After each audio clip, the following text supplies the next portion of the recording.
The boy never looked up when the train came through. That was the thing Silas Holt noticed first. Not the eggs arranged careful in their little wooden crate, not the worn knees on the boy's trousers, not even the fact that a child of maybe 6 had no business being alone on a depot platform before the sun had cleared the ridge. It was the stillness of him. Most boys that age were like water finding a crack, always moving, always searching for something to spill into. But his boy stood with his back straight and his chin set, and his dark eyes fixed on some middle distance that had nothing to do with the 6:15 out of Boise.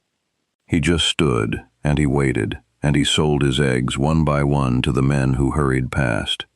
Silas watched him from the wagon seat for 3 mornings running before he said a word. The town of Harlow, Idaho was not a complicated place in the autumn of 1889.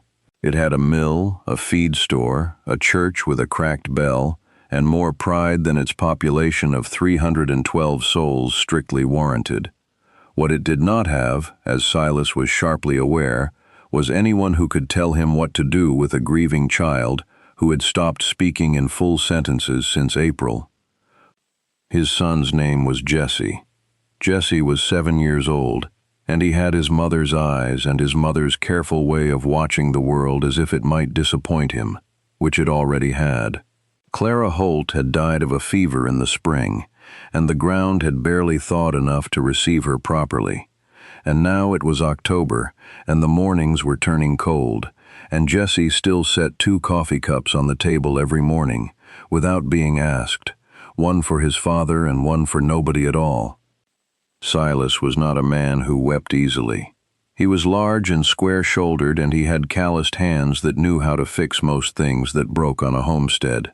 But he had not yet figured out how to fix this.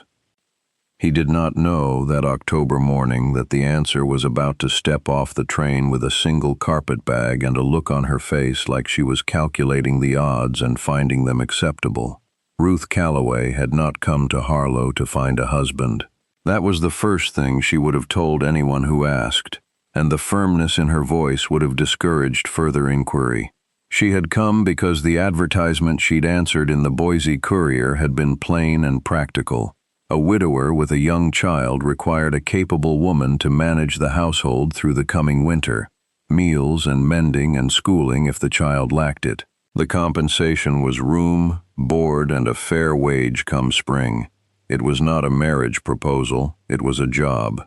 Ruth was 31 years old and had spent the last 4 years nursing her ailing father in a 2-room apartment above a millinery shop in Portland.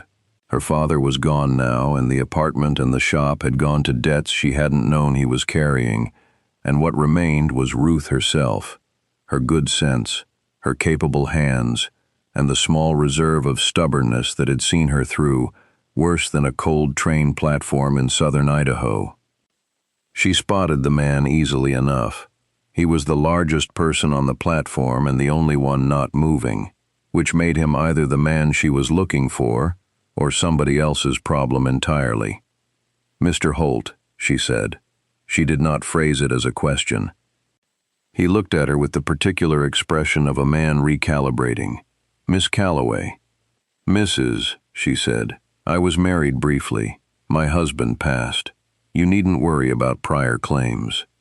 He seemed to weigh this. "All right. I have 1 bag. I don't require help with it, but I won't refuse it on principle." Something shifted at the corner of his mouth. It was not quite a smile. "The wagon's over there."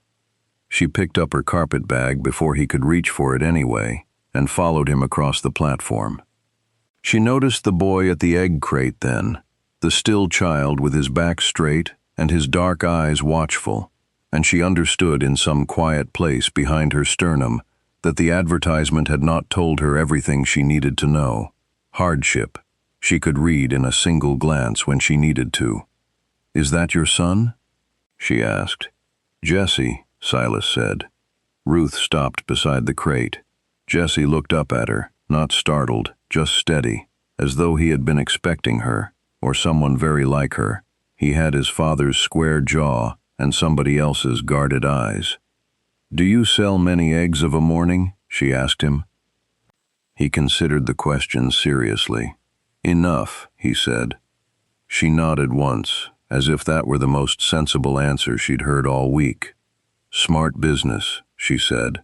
And then she went to the wagon, because there was nothing else to add, and Ruth Calloway had never seen the use in words that didn't carry their own weight. The Holt homestead sat 4 miles east of Harlow at the end of a road that turned to ruts after the first good rain, and froze into ridges come November that rattled your back teeth if you didn't know to slow the horses down. Silas knew. He slowed them without thinking about it, which told Ruth something useful about him. He had been over this road 1,000 times, and the habits of it lived in his hands. The house was a sound structure, 2 stories of timber and stone with a covered porch that had been built to last. But it wore its grief plainly. One shutter hung at an angle. A kitchen garden that had once been productive now ran to dry stalks nobody had cleared. The curtains in the front window were the wrong season, something light and almost pretty, summer things, still hanging in October. Clara's curtains, Ruth guessed, and she filed that away and said nothing about it. Inside was cleaner than she'd expected for 2 men living alone, which she revised to a man and a small boy who set the table for ghosts. There was a cast-iron stove that had been recently blacked, and a woodpile stacked with precision against the kitchen wall. But the larder told the actual story. Cornmeal, dried beans, a quarter slab of salt pork, and 3 jars of something put up in summer that might have been tomatoes. Not starvation, but not winter-ready either. She did not comment. She set her carpet bag at the foot of the stairs and asked where she would sleep. "Room at the top of the stairs," Silas said. "It was—" He stopped. "It'll do fine," Ruth said, and climbed them before he could say anything else. The room was small and smelled faintly of cedar and something floral she couldn't name. There was a quilt on the bed, handmade, stitched in a pattern that took skill and patience both. She smoothed one corner of it with her thumb, acknowledging it, and then went back downstairs to see about supper. She found dried sage on a shelf and salt pork and potatoes from the root cellar, and she made a pan supper that was hot and plain and filling. She put 3 plates on the table without being asked whether she would join them. Silas looked at the 3 plates and didn't say a word. Jesse ate like a child who had been missing certainty more than food. He cleaned his plate twice over and then looked at Ruth with an expression she recognized from her years nursing her father, the look of someone surprised to have been considered. After supper, Silas sat with his coffee and watched her wash the dishes, not idle watching, but the kind of watching that was trying to understand something. "The arrangement," he said finally. "I want it clear between us." "I read the advertisement," Ruth said. "It was clear enough. You'll have your wage in the spring. The room is yours for the winter. I don't—" He stopped again, chose different words. "I'm not asking anything from you beyond what I wrote." She dried her hands on a cloth and looked at him directly. "And I'm not offering anything beyond what I came to give, Mr. Holt. A clean house, hot meals, and somebody to see that your boy does his letters. We understand each other." "We do," he said. She believed him. That was the thing about plain-spoken people. You could generally trust them to mean exactly what they said, and nothing else had to be guessed at. It was a relief, after 4 years of guessing at her father's hidden debts. What neither of them said, sitting in that kitchen with the wind starting up outside, was what lived underneath the agreement. Silas needed more than a clean house. He needed someone to show Jesse that the world still made room for small boys, that supper would come at the same hour every evening, that hands existed for gentling as well as work. And Ruth needed more than wages. She needed to be somewhere that required her, not out of pity or duty, but because the work was genuinely necessary, and the need of it was the only thing she had ever known how to answer. But neither of them knew how to say those things yet, and so they left them in the silence between them, where they lived alongside the October wind and the 3 plates on the table and the 2 coffee cups Jesse had set out that morning before anyone was awake. The first week was mostly silence and negotiation of the quiet kind, where two people learn each other's movements without discussing them. Ruth discovered that Silas rose before 4 and was outside before she came downstairs, and she discovered that if she had coffee hot on the stove when he came in at 6, he would drink it standing at the kitchen window before he said anything at all, and that this was not rudeness but something closer to ritual. She respected rituals. She had her own. Jesse was a more complex study. He went to school in Harlow 3 days a week on the buckboard, with the Neely boys from the next farm, and on the days he was home he followed his father with a faithfulness that made Ruth's chest ache, but at a distance, always 10 feet behind, always watching, as though he was afraid that if he got too close, something might be taken from him again.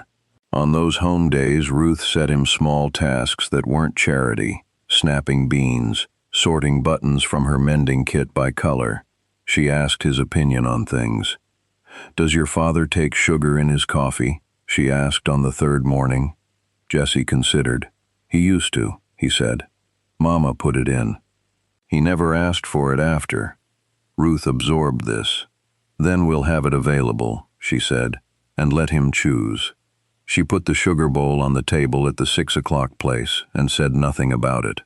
On the 4th morning, Silas reached for it. He didn't look at her. She didn't look at him. But Jessie watched with eyes so careful and full, it nearly broke her composure entirely. By the middle of the 2nd week, she had taken down the summer curtains and washed them and refolded them into the cedar chest at the top of the stairs, because they were letting in nothing but drafts, and she had hung heavier wool ones she found in the chest alongside them.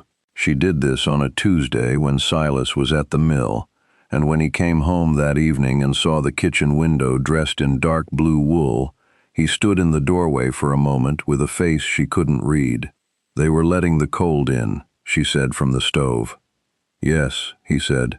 He went and washed his hands. Jesse was watching him the way he always watched him, from across the room, that 10-foot distance maintained like a law. Silas dried his hands and turned, and instead of going to the table he went to where Jesse stood and put one big hand on the boy's shoulder. Not squeezing, just resting. Jesse went absolutely still, like a small animal, accepting something it had been afraid to want. They stood like that for only a moment. Then Silas said, "Set the table, son." And Jesse did, 3 plates, without hesitating. Ruth kept her eyes on the stove. She added wood unnecessarily. She was not going to make anything of that moment for anyone. The external trouble arrived the way it always did in places like Harlow, quietly, through official papers, with the language of law draped over the plain shape of greed. A man named Aldous Crane had been buying land east of the river for 2 years on behalf of the Northern Pacific's expansion interest, and somewhere in the title work on the parcels adjacent to the Holt homestead, his lawyers had discovered an error in the original survey from 1883. The error, they claimed, placed the eastern boundary of Silas's property inside the land the railroad now held title to. The paper they served him with said he had 60 days to vacate a strip of land that contained his well. Without the well, the homestead couldn't winter livestock. Without livestock, there was no income come spring. Without spring income, there was no homestead by summer. Silas told Ruth about it the evening the paper arrived. He didn't have to, but he sat down at the kitchen table after Jesse was abed, and he put the document in the center of the table and laid it flat with both palms, the way a man does when he wants a witness. She read it twice. She had a good mind for figures and a better one for the kind of language that says one thing while meaning another, which was a skill her father's creditors had involuntarily taught her. "The survey error," she said. "Do you have the original filing?" "I have a copy. County recorder's got the original." "Then we start with the county recorder," Ruth said, "and we find out whether Crane's lawyers saw what they said they saw, or whether they saw what they needed to see." Silas looked at her with an expression she hadn't seen on him before. It wasn't surprise exactly, it was something more like recognition. as if he had suspected she was this kind of person and was now confirmed. "I was going to ride to Boise," he said. "Good," she said. "I'll write the letter to the county office tonight, so you have it in hand when you get there." He nodded. "All right." He started to rise, then paused. "Ruth." It was the first time he had used her name. She became very still, the way Jesse went still when he was trying not to want something too much. "This is not your trouble," Silas said. "You're here through the winter.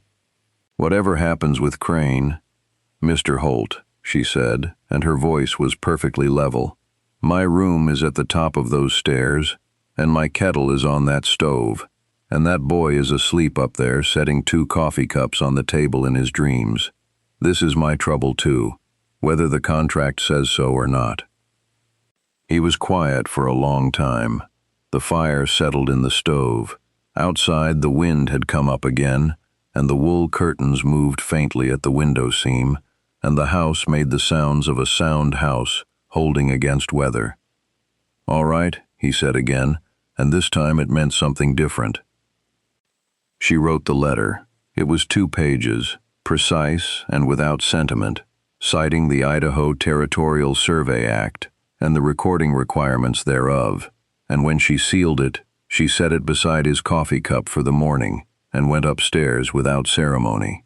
She lay in the dark under the careful quilt and listened to the house settle, and she did not let herself think too much about the way he had said her name, like it was something he'd been keeping in his mouth for a while and had finally needed to put somewhere. Silas rode to Boise on the Thursday and was gone 4 days. Ruth and Jesse managed the homestead between them, which required more coordination than she'd expected from a 7-year-old. Jesse was not, she discovered in those 4 days, a fragile child. He was a careful one. He knew where every tool on the property lived and could tell her without hesitation how much grain was left and which cow was the temperamental one and which direction the weather came from in a hard blow. He had been paying attention to everything his father did, all those months trailing at 10 feet, storing it all. On the second morning he told her, very seriously, that his father always checked the south fence line before any cold front. Ruth borrowed his directions and walked the fence line herself, and she found a post that had worked loose from its footing, and she reset it with a flat stone and a length of wire from the barn, imperfectly but soundly. And when she came back, Jesse was standing on the porch, watching her, with an expression she could only describe as satisfied. That afternoon he sat beside her at the kitchen table while she worked on the mending, and without being asked, he picked up the basket of socks and began matching pairs. His small hands worked steadily. "My mother used to do this," he said, not looking up. "I imagine she did," Ruth said. "Do you think she knows we're all right?" he asked. Ruth set down the shirt she was mending and looked at him. He was still focused on the socks, matching a gray toe to its mate. There was nothing in the question that was dramatizing grief. He was just asking, the way children ask things that adults have learned to be afraid of. "I think she does," Ruth said. "I think whatever piece of a person stays after they're gone is the piece that loves most, and love doesn't stop knowing what it loves." Jesse was quiet for a moment, and then he put the matched pair in the pile and reached for 2 more. "Papa doesn't talk about her," he said. "Some people carry their grief in silence," Ruth said. "It doesn't mean it isn't there. It doesn't mean they've forgotten." "Do you think he's lonely?" Jesse asked. The word landed in the room with more weight than a 7-year-old probably intended. Ruth breathed through it. "I think," she said, carefully, "that people who carry a lot tend to be lonely. Yes, even when they're not alone." She folded the shirt. "But that can change." Jesse considered this with the same seriousness he gave all things. Then he nodded, twice, as if he had come to a decision, and went back to the socks. When Silas returned on Sunday evening, Jesse was off the porch and running down the road to meet the wagon before Ruth had even heard the hoofbeats. She stayed on the porch and watched him go, That child who had maintained 10 feet of safe distance for months, now closing it at a dead run, arms out, and she had to take a breath and look at the ridgeline until her vision cleared. Silas had news from Boise. Crane's lawyers had indeed misread, or misrepresented, the survey. The county recorder confirmed the original boundary lay 15 feet east of the well, firmly on Holt land. There would be a formal correction filed within the week. A clerk named Henderson had apparently been outraged on Silas's behalf and had said so at length and in writing. Silas reported this at supper with the evenness of a man who does not celebrate until the work is done. Only now it was done. Jesse looked between them with eyes that understood more than he said, which was always the way with him.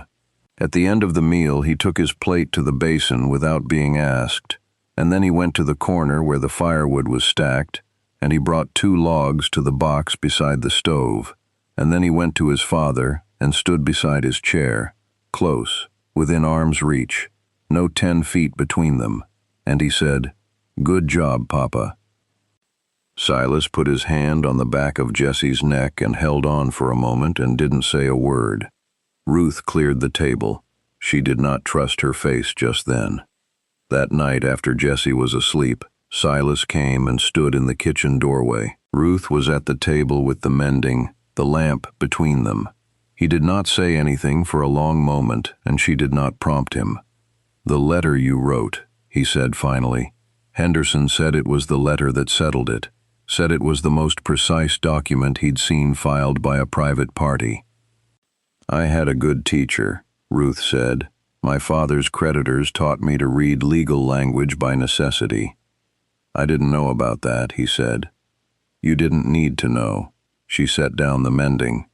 "Mr. Holt, you've held this homestead alone for 6 months since your wife passed, and you've kept your boy fed and schooled and the fence line walked, and you went to Boise and you fought for what was yours.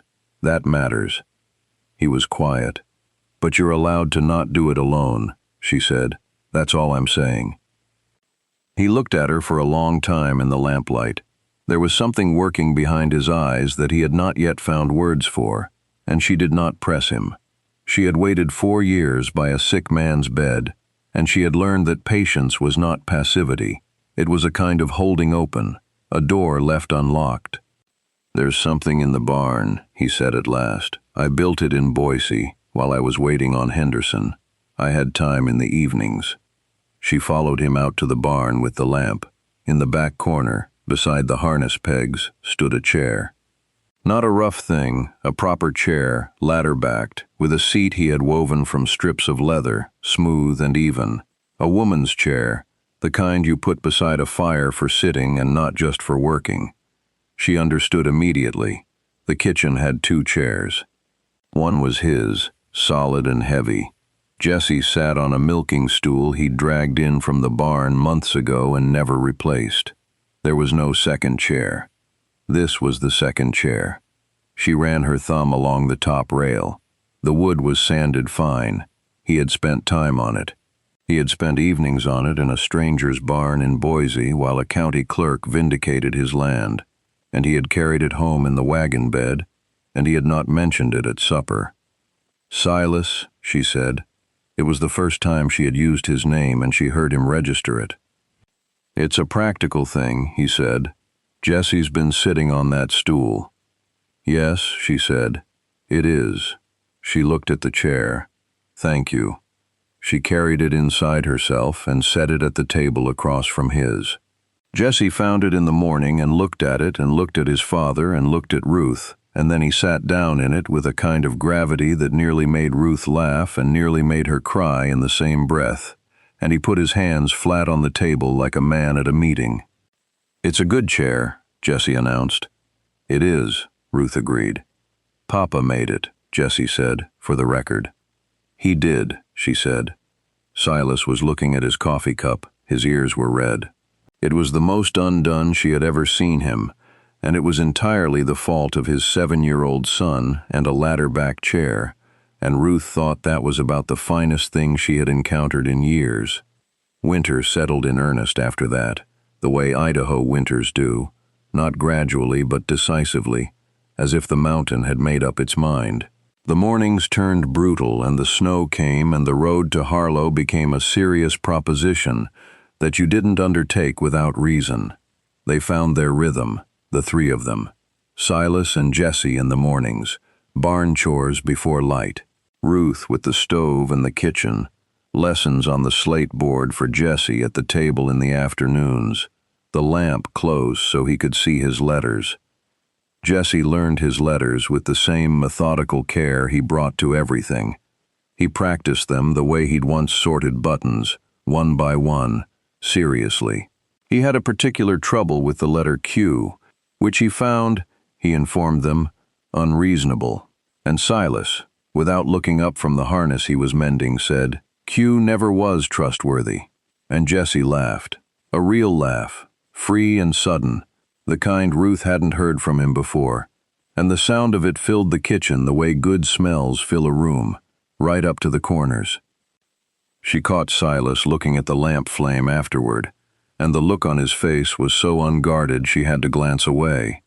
On a January evening when the snow had been falling all day, and the world past the window was entirely white, Silas told her about Clara. He didn't plan to, she thought.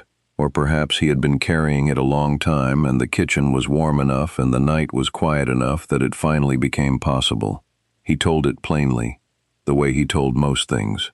They had met in Kansas. She was a school teacher's daughter who had come west without enough caution and had found him anyway, which had been, he said, the lucky part. She had loved the homestead. She had planted the kitchen garden herself and put up 30 jars of tomatoes last summer and planned to double it this year. The fever came in March and was gone in 6 weeks, and she with it. He stopped talking and looked at his hands. "She sounds like a person who was fully alive," Ruth said. He looked up. "That's the right way to say it," he said, with something like gratitude. "She loved well," Ruth said. "I can see that. In Jesse, in this house, in the way you held what she built." She looked at the lamp. "That doesn't go away, Silas. It just settles. It settles down into the floorboards and the walls and the fence line, and it's still here." He was quiet for a long time. The snow ticked against the window. The stove breathed its warmth. "Ruth," he said. His voice had a careful quality. "I didn't put in the advertisement what I most needed." "I know," she said. "What I most needed," he stopped. Jesse needed someone to show him the world was still, open, that it hadn't shut on him. He turned his coffee cup in his hands. "And I needed to see someone live in this house like they meant to stay, like the place deserved it." She held his gaze. She held his gaze. Her heart was doing something precise and purposeful under her ribs. And I'm asking whether, when spring comes and the wage is settled, whether you might consider a different arrangement." "What kind of arrangement?" she asked. Though she knew, she wanted to hear it plain. "A permanent one," he said, "if you'd have us." She looked at the table. She looked at the empty supper plates. She looked at the ladder-back chair that had traveled from a stranger's barn in Boise, because a man who did not say things easily had found one way to say something true. "Jesse would have to agree to it," she said. Silas's expression shifted into something soft. "Jesse asked me before I left for Boise whether you were going to stay," he said. "I told him I didn't know." He said, and I'm quoting the boy exactly, "You should ask her, Papa." She reset the south fence post. Ruth laughed. She put both hands over her mouth and laughed, and when she lowered them, her eyes were wet, and she did not apologize for it.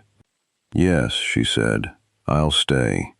He reached across the table and covered her hand with his, one brief and deliberate press, and then he nodded once and let it rest there a moment longer before he released it, and that was enough. It was a beginning and they both knew it, which was all a beginning needs to be. Come spring, they married at the Harlow church with the cracked bell, which rang nonetheless, imperfectly but loud. The preacher was a practical man named Brother Aldous, who had a gift for short ceremonies and good sense. There were 12 people in the pews, and Jesse sat in the front row in a clean shirt and his good boots, and watched the whole proceeding with an expression of solemn executive satisfaction, as if he had been personally responsible for the outcome, which was not entirely inaccurate. Afterward, on the porch of the homestead in the April light, Jesse stood between them and reached up and took their hands, one on each side. A boy who had once stood 10 feet back from everything he loved, now standing at the center of it. And he looked up at his father and he said, "She reset the south fence post." "She did," Silas said.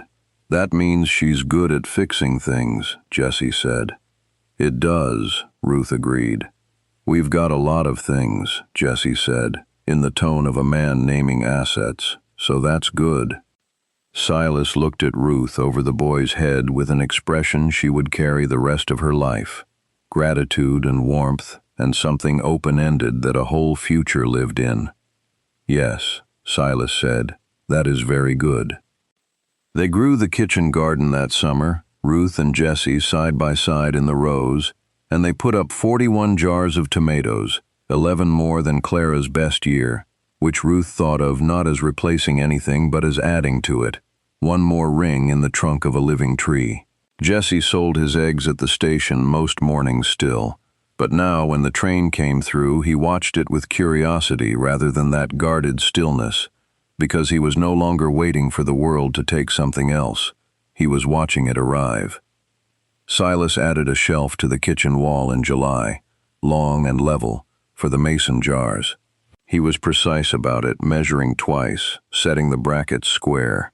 Jesse helped him hold the board while he drove the nails. When it was done, they stood back and looked at it, and then Jesse leaned against his father's arm and Silas let him, which had been a long time coming and was therefore, perhaps, worth every mile of the distance. There is a truth about the frontier that the maps and the histories tend to leave out, and it is this: the hard land does not break people so much as it presses them together. It presses a man's pride up against a woman's stubbornness until something gives, and what gives is the part that had been keeping them separate. And then the house, which had been just timber and stone and sorrow, becomes something else. It becomes a home, not because anyone declared it so, but because of the small daily facts: the sugar bowl on the table, the wool curtains, the chair in the lamplight, the shelf of tomato jars standing in a row. The acts are the words on the frontier. The acts are the vows. A wise person learns to read them. If you've ever loved someone who showed you their care through their hands rather than their tongue, who fixed the fence post before you thought to ask, who made the chair without announcing it, then you know exactly what Ruth and Silas knew by the time the summer was done. You know how a silent place becomes the warmest room in the world, and you know that Jesse, that quiet boy who once sold eggs at the station before the sun rose and nobody asked where his mother went, he found the answer to that question not in any single moment, but in 41 jars of tomatoes and a level shelf, and a woman who asked his opinion on things and meant it. He grew up gentle, that boy. He carried both of them in him, his mother's careful attention and his father's steady hands and Ruth's plain good sense, and he was, by every measure that matters, all right. More than all right. He was home. If this story found something true in you tonight, I'd love to know. Tell me in the comments, what is the most ordinary thing someone ever did that made you feel truly cared for? Subscribe and stay close, because every week we ride back into the Old West and find the people who built something real out of very little. Good night. God bless you and yours.